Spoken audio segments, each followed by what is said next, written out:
Assalamualaikum warahmatullahi wabarakatuh. Segala puji bagi Allah Tuhan semesta alam. Sholawat dan salam semoga tetap tercurahkan kepada Nabi Muhammad Sallallahu Alaihi Wasallam. Semoga kita kelak diakui sebagai umatnya, amin. Saudaraku yang berbahagia, Imam Al-Ghazali dalam Ihya Ulumuddin mengingatkan, bahwa di antara semua anggota tubuh, lidah adalah yang paling berpotensi membawa manusia menuju keselamatan atau kehancuran. Lidah tidak bertulang, kecil bentuknya, namun bisa melukai lebih dalam dari tombak, dan membunuh lebih cepat daripada pedang. Bedanya, pedang hanya bisa melukai tubuh, sedangkan lidah bisa membunuh kehormatan, merobek persaudaraan, menghancurkan amal, bahkan menjerumuskan ke dalam neraka. Allah telah memperingatkan kita dalam firman-Nya. Tidak ada kebaikan pada kebanyakan bisikan-bisikan mereka, kecuali bisikan dari orang yang menyuruh manusia bersedekah, atau berbuat baik, atau mengadakan perdamaian di antara manusia. Barang siapa yang berbuat demikian karena mencari keridaan Allah, maka kelak kami akan memberinya pahala yang besar. Quran Surat An-Nisa, 114. Ayat ini mengajarkan bahwa tidak semua percakapan bernilai baik. Justru, kebanyakan obrolan tanpa tujuan yang benar sering menjadi pintu masuk dosa, salah satunya adalah ghibah, membicarakan keburukan saudara kita di belakangnya. Definisi ghibah menurut Al-Ghazali. Dalam Ihya Ulumuddin, Imam Al-Ghazali menjelaskan ghibah sebagai, engkau menyebutkan sesuatu yang ada pada saudaramu yang jika ia mendengar, ia tidak menyukainya, baik itu kekurangan fisik, akhlak, duniawi, bahkan hal yang berkaitan dengan keluarganya. Ghibah tidak hanya terbatas pada keburukan yang nyata, bahkan menyebutkan kekurangan yang benar adanya, tetap termasuk ghibah dan dosanya besar. Nabi Muhammad bersabda, tahukah kalian apa itu ghibah? Para sahabat menjawab, Allah dan Rasul-Nya yang lebih mengetahui. Beliau bersabda, engkau menyebut saudaramu dengan sesuatu yang ia benci. Lalu ada yang bertanya, bagaimana jika yang aku katakan itu benar ada padanya? Rasulullah menjawab, jika benar ada padanya, maka itu ghibah. Jika tidak benar, maka itu namimah, fitnah. Hadis riwayat Muslim. Hadits ini menjadi pegangan bahwa lidah kita bisa menjadi pedang yang memotong pahala kita sendiri, walaupun yang kita ucapkan itu benar. Lidah sebagai pedang pembunuh pahala. Imam Al-Ghazali menekankan bahwa dosa ghibah bukan hanya merugikan orang lain, tetapi juga menghancurkan amal kebaikan kita. Dalam pandangan beliau, ghibah bagaikan seseorang yang mengumpulkan harta amal dengan susah payah, lalu memberikannya kepada orang yang ia bicarakan keburukannya. Ini sesuai dengan sabda Rasulullah. Tahukah kalian siapa orang yang bangkrut? Mereka menjawab, orang yang tidak punya dirham dan tidak punya harta. Beliau bersabda, orang yang bangkrut dari umatku adalah yang datang pada hari kiamat membawa pahala salat, puasa, dan zakat, namun ia datang dengan mencaci maki orang ini, menuduh orang itu, memakan harta orang lain, menumpahkan darah orang, dan memukul orang lain. Maka pahala kebaikannya diberikan kepada orang-orang tersebut. Jika pahala kebaikannya habis sebelum hutangnya lunas, dosa-dosa mereka dipindahkan kepadanya, lalu ia dilemparkan ke neraka. Hadis riwayat Muslim. Bayangkan, seseorang yang rajin salat, puasa, bahkan bersedekah, tetapi di akhirat justru pahalanya berpindah tangan hanya karena tidak mampu menjaga lidah. Inilah yang dimaksud lidah sebagai pedang yang membunuh pahala. Mengapa ghibah sangat berat di sisi Allah? Imam Al-Ghazali menguraikan beberapa alasan mengapa ghibah sangat berbahaya. 1. Merusak persaudaraan. Ghibah menumbuhkan kebencian, prasangka buruk, dan memutus tali silaturahmi. Allah melarang kita saling membenci dan memerintahkan persaudaraan. Sesungguhnya orang-orang mukmin itu bersaudara, maka damaikanlah antara kedua saudaramu dan bertakwalah kepada Allah agar kamu mendapat rahmat. Quran Surat Al-Hujurat, 10. 2. Menghapus amal kebaikan. Setiap kata buruk yang kita ucapkan akan menjadi beban di akhirat, bahkan bisa menghapus pahala yang sudah kita kumpulkan. 3. Memakan daging saudara sendiri. Allah memberikan perumpamaan yang sangat keras. Dan janganlah sebagian kamu menggunjing sebagian yang lain. Sukakah salah seorang di antara kamu memakan daging saudaranya yang sudah mati? Maka tentulah kamu merasa jijik kepadanya. Quran Surat Al-Hujurat, 12. Al-Ghazali menjelaskan bahwa perumpamaan ini menunjukkan betapa jijiknya perbuatan ghibah di mata Allah, sebagaimana menjijikkannya memakan daging manusia yang sudah mati. 4. Membuka pintu dosa lain. Ghibah sering menjadi awal dari fitnah, permusuhan, dan bahkan kekerasan. Sekali lidah terbiasa berbicara buruk, hati akan keras dan dosa lain mudah dilakukan. Jenis-jenis ghibah menurut Al-Ghazali. Dalam Ihya Ulumuddin, ghibah dibagi menjadi beberapa bentuk, di antaranya. 1. Ghibah langsung menyebutkan secara jelas keburukan seseorang. Contoh, dia itu pemarah sekali. 2. Ghibah sindiran mengisyaratkan keburukan dengan bahasa halus, tapi maksudnya jelas. Contoh, kasihan ya, dia kalau bicara suka tinggi nada suaranya. 3. Ghibah melalui ekspresi tidak dengan kata-kata, tetapi melalui mimik wajah atau gerakan yang mengejek.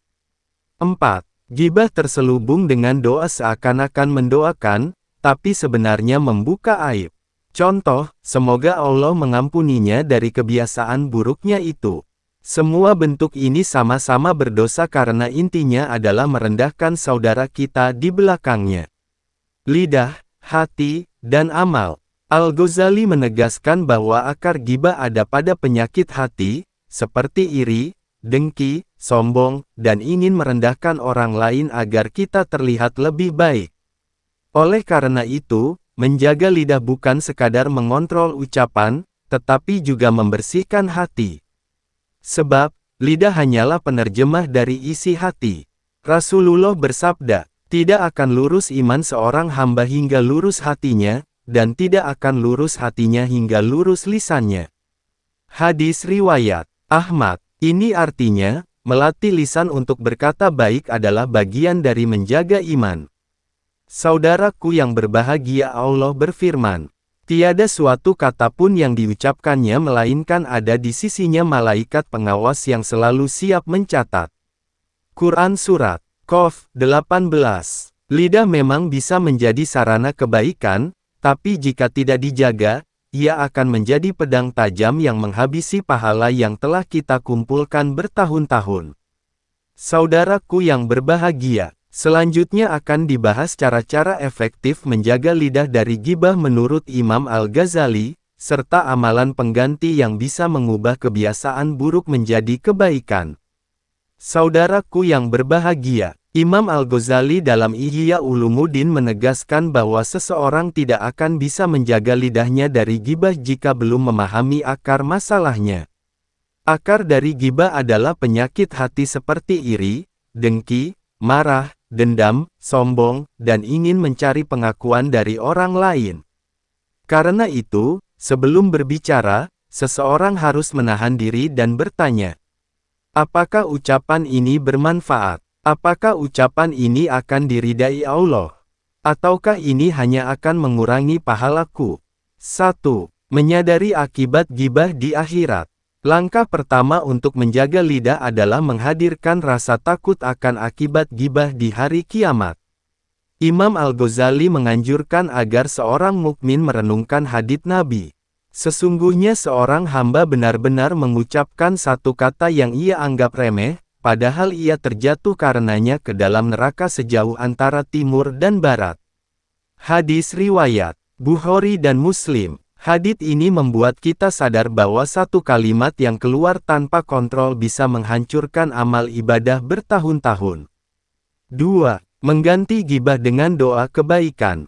Al-Ghazali memberi resep unik, jika terlintas keinginan untuk membicarakan keburukan seseorang, segera gantikan dengan doa kebaikan untuknya. Contoh, ketika kita ingin berkata, dia itu pelit sekali, ubahlah menjadi doa, semoga Allah memberinya kelapangan hati untuk bersedekah. Dengan cara ini, kita mengubah energi negatif menjadi amal baik. Ini sejalan dengan firman Allah. Tolaklah kejahatan dengan cara yang lebih baik, maka tiba-tiba orang yang antara engkau dan dia ada permusuhan seolah-olah menjadi teman yang setia. Quran Surat Fussilat 34. 3. Mengingat aib diri sendiri. Salah satu nasihat emas dari Imam Al-Ghazali adalah, jika engkau tergoda untuk membicarakan aib orang lain, ingatlah aibmu sendiri. Kita semua punya kekurangan. Tetapi ketika lidah mulai membicarakan orang lain, biasanya itu karena kita lupa bercermin. Rasulullah bersabda, berbahagialah orang yang disibukkan oleh aibnya sendiri sehingga tidak sempat memikirkan aib orang lain.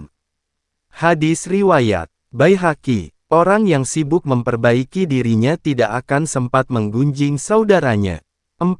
Memilih teman bicara yang solih. Lingkungan sangat mempengaruhi ucapan. Imam Al-Ghazali mengingatkan, berkumpul dengan orang yang suka ghibah akan menyeret kita ikut larut. Sebaliknya, berteman dengan orang yang menjaga lisannya akan menularkan kebiasaan baik. Allah berfirman, dan bersabarlah engkau bersama orang-orang yang menyeru Tuhannya di pagi dan petang hari dengan mengharap wajahnya.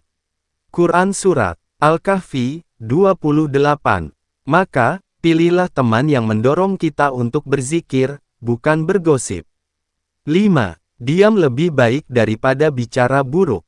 Prinsip ini diulang berkali-kali dalam Ihya Ulumuddin, diam itu emas jika ucapan hanya akan menimbulkan dosa. Nabi bersabda, barang siapa beriman kepada Allah dan hari akhir, hendaklah ia berkata yang baik atau diam. Hadis riwayat Bukhari dan Muslim. Diam bukan kelemahan, tapi tanda kekuatan iman. Lidah yang terkendali adalah benteng bagi hati. 6. Menghindari perkumpulan yang membuka peluang ghibah. Banyak ghibah terjadi karena suasana obrolan santai yang tak terarah. Imam Al-Ghazali menekankan pentingnya menjauh dari majelis yang dipenuhi pembicaraan sia-sia. Jika kita berada di majelis seperti itu, ada 3 pilihan. 1. Menghentikan pembicaraan dan mengingatkan. 2. Mengalihkan topik ke hal yang bermanfaat. 3. Meninggalkan majelis tersebut. Allah berfirman, apabila kamu melihat orang-orang memperolok-olok ayat-ayat kami, maka berpalinglah dari mereka sampai mereka membicarakan pembicaraan yang lain. Quran Surat Al-An'am 68. 7. Memperbanyak zikir sebagai pengganti obrolan sia-sia. Salah satu trik menjaga lidah adalah mengisinya dengan zikir.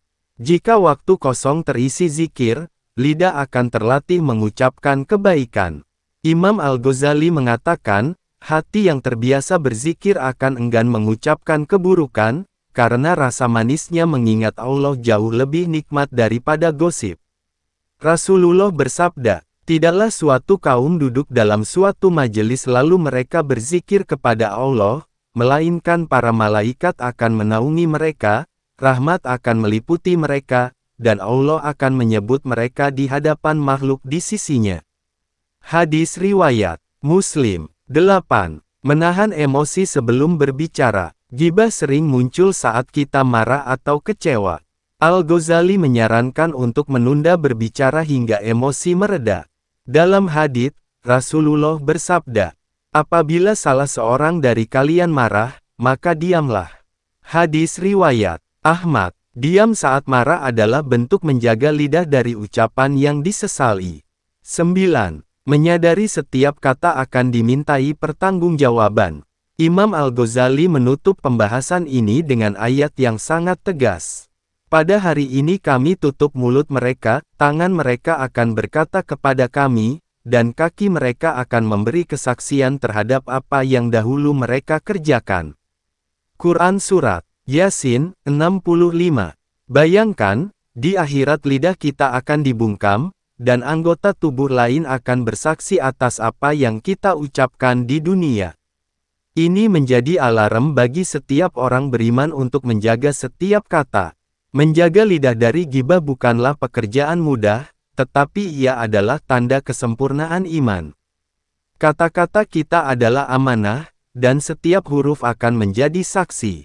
Jika lidah dibiarkan liar, ia akan menjadi pedang yang bukan hanya melukai orang lain, tapi juga membunuh pahala kita sendiri. Sebaliknya, jika lidah dijaga, ia akan menjadi sumber kebaikan yang mengalir tanpa henti.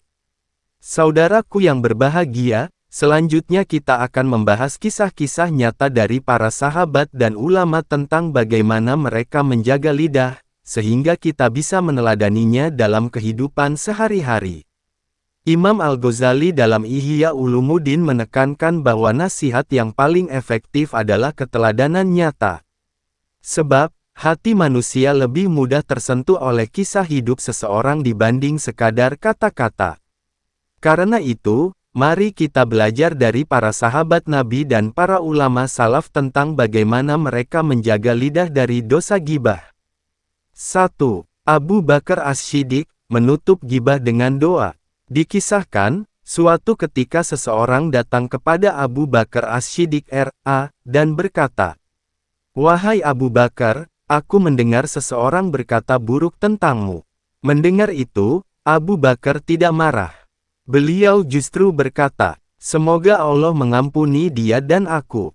Lalu beliau menambahkan, "Mengapa kita membuang waktu dengan membicarakan saudara kita? Bukankah lebih baik kita sibukkan lisan ini untuk berzikir?" Kisah ini menunjukkan bahwa Abu Bakar tidak hanya menjaga lidahnya sendiri, tapi juga mengarahkan orang lain untuk menjauh dari gibah.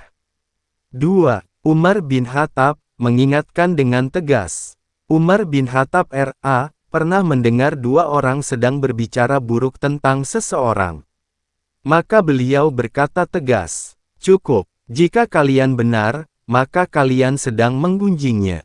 Jika kalian salah, maka kalian telah memfitnahnya." Setelah itu Umar memerintahkan mereka untuk beristighfar.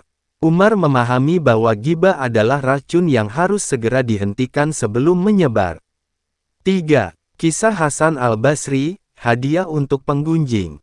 Hasan Al-Basri rahimahullah pernah mendapatkan kabar bahwa ada seseorang yang sering menggunjing dirinya.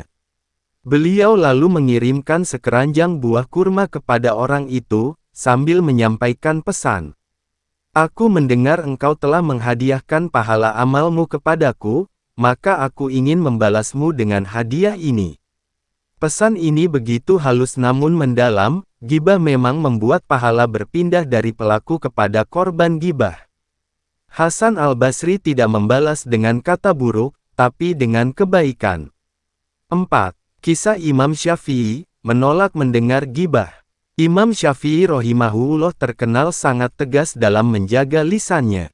Suatu hari, seseorang datang dan berkata, "Aku ingin menceritakan keburukan si Fulan." Imam Syafi'i langsung memotong, "Sebelum engkau bicara, apakah engkau sudah mengalahkan setanmu hari ini?" Orang itu terdiam. Imam Syafi'i melanjutkan, "Jika belum, maka sibukkanlah dirimu mengalahkan setanmu daripada membicarakan saudaramu." Ini menunjukkan ketegasan dan kecerdasan dalam menutup pintu gibah sebelum dibuka. 5. Kisah Aisyah R.A. Gibah sekilas yang ditegur Nabi. Suatu hari, Aisyah R.A. berkata tentang salah satu istri Nabi, "Cukup bagimu dia itu, lihatlah betapa pendeknya dia." Walau yang diucapkan benar, Rasulullah langsung menegur, "Engkau telah mengucapkan satu kata yang jika dicampur ke dalam air laut, niscaya akan mencemarinya." Hadis riwayat Abu Dawud. Ini menunjukkan bahwa gibah tetap dosa meskipun yang diucapkan adalah fakta, dan betapa beratnya dosa itu di sisi Allah. 6. Fudail bin Iyad, menutup aib orang lain. Fudail bin Iyad rahimahullah berkata, "Seandainya aku memiliki satu doa yang mustajab, aku akan mendoakannya untuk penguasa, bukan untuk diriku sendiri." Ketika ditanya mengapa, beliau menjawab, "Jika penguasa baik, maka rakyatnya akan selamat." Ucapannya mengajarkan bahwa alih-alih membicarakan keburukan pemimpin atau orang lain, lebih baik kita mendoakan kebaikan mereka. 7. Teladan Nabi dalam menjaga lidah. Tidak ada teladan yang lebih agung daripada Rasulullah. Beliau bersabda, "Sesungguhnya aku diutus untuk menyempurnakan akhlak yang mulia." Hadis riwayat Ahmad. Dalam kehidupannya, beliau tidak pernah membalas keburukan dengan keburukan. Bahkan terhadap orang yang menyakitinya, beliau mendoakan kebaikan. Ketika orang-orang Quraisy menyebut beliau yang tercela, beliau hanya tersenyum dan berkata, "Mereka mencela orang yang tidak aku kenal, karena namaku adalah Muhammad." Ini adalah puncak dari pengendalian lidah dan hati. Saudaraku yang berbahagia, dari kisah-kisah ini, kita mendapatkan beberapa pelajaran berharga. 1. Jangan balas gibah dengan gibah, balas dengan doa atau diam. 2. Hentikan gibah di awal, jangan beri ruang untuk berkembang. 3. Berpikir sebelum bicara, tanyakan apakah ucapan itu bermanfaat. 4. Jadikan gibah sebagai alarm perbaikan diri. Jika kita tergoda, segera ingat aib sendiri. 5. Teladani Rasulullah, kendalikan lisan bahkan dalam situasi yang sulit. Saudaraku yang berbahagia, menjaga lidah adalah perjuangan seumur hidup. Bahkan para sahabat dan ulama besar pun waspada terhadapnya setiap saat. Mereka sadar, lidah adalah pedang bermata dua, bisa menjadi senjata kebaikan atau alat penghancur pahala. Selanjutnya kita akan membahas doa-doa dan zikir yang dianjurkan Imam Al-Ghazali untuk membantu menjaga lidah dari gibah, agar lisan kita selalu terjaga dalam ridho Allah. Saudaraku yang berbahagia, mari kita dengarkan. Imam Al-Ghazali dalam Ihya Ulumuddin mengingatkan bahwa manusia tidak akan mampu menjaga lidahnya tanpa pertolongan Allah. Sebab, lidah adalah cermin hati, dan hati berada di tangan Allah yang membolak-balikannya. Maka, salah satu cara paling efektif untuk menjaga lisan adalah dengan memperbanyak doa dan zikir. 1. Doa memohon penjagaan lisan. Diriwayatkan dalam hadits, Rasulullah sering berdoa, "Ya Allah, tunjukilah aku kepada amal dan akhlak yang terbaik, tidak ada yang dapat memberi petunjuk kepada yang terbaik kecuali Engkau. Dan lindungilah aku dari amal dan akhlak yang buruk, tidak ada yang dapat melindungi darinya kecuali Engkau." Hadis riwayat Muslim. Doa ini sangat relevan, karena meminta Allah menjaga akhlak dan ucapan kita setiap hari. 2. Zikir sebagai penjaga lisan. Al-Ghazali menekankan pentingnya mengisi lidah dengan zikir, sehingga tidak ada ruang bagi gibah. Beberapa zikir yang dianjurkan. Istighfar, memohon ampun setiap kali merasa tergoda untuk menggunjing. Sholawat selain pahala besar, sholawat menenangkan hati sehingga terhindar dari ucapan buruk. Tasbih, tahmid, takbir, dan tahlil juga penting agar lidah tidak tergoda menggunjing. 3. Doa khusus agar terhindar dari menggunjing. Imam Al-Ghazali menyarankan doa yang ringkas namun sangat kuat maknanya. Ya Allah, jadikan lisanku selalu dipenuhi zikir kepadamu, hatiku penuh rasa takut kepadamu, dan ampunilah dosaku. Sesungguhnya Engkau Maha Kuasa atas segala sesuatu. Doa ini memohon 3 hal sekaligus, menjaga lisan, membersihkan hati, dan menghapus dosa. 4. Menjaga lidah dengan muhasabah. Selain doa, Al-Ghazali juga menganjurkan muhasabah, evaluasi diri setiap malam. Catat ucapan yang keluar hari itu. Ingat apakah ada gibah yang terucap. Segera bertaubat dan mendoakan orang yang digibahi. Kebiasaan ini membuat kita semakin hati-hati dalam berbicara. 5. Amal penghapus gibah. Jika terlanjur menggunjing seseorang, Al-Ghazali memberikan 2 langkah. 1. Segera bertaubat kepada Allah dengan istighfar. 2. Mendoakan kebaikan bagi orang yang digibahi. Sebagian ulama menambahkan, jika memungkinkan, meminta maaf langsung kepada orang yang bersangkutan, kecuali jika hal itu justru membuka luka lama.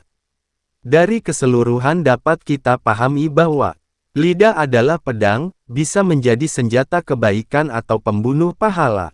Ghibah adalah dosa besar yang bisa menghapus amal, meskipun yang diucapkan itu benar.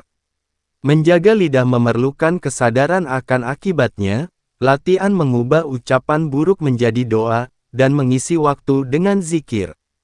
Teladan para sahabat dan ulama menunjukkan bahwa menjaga lidah bukan hanya soal ucapan, tapi juga membersihkan hati dari penyakit iri, dengki, dan marah. Saudaraku yang berbahagia, doa dan zikir adalah benteng utama untuk melindungi lisan dari ghibah. Semoga kita termasuk orang-orang yang mampu mengendalikan lidah, sehingga ia menjadi jalan keselamatan, bukan jalan kehancuran. Mari kita ingat sabda Rasulullah. Barang siapa menjamin untukku apa yang ada di antara dua rahangnya lisan dan apa yang ada di antara dua kakinya kemaluan, maka aku akan menjamin untuknya surga. Hadis riwayat Bukhari. Mari kita tutup pembahasan kita dengan berdoa.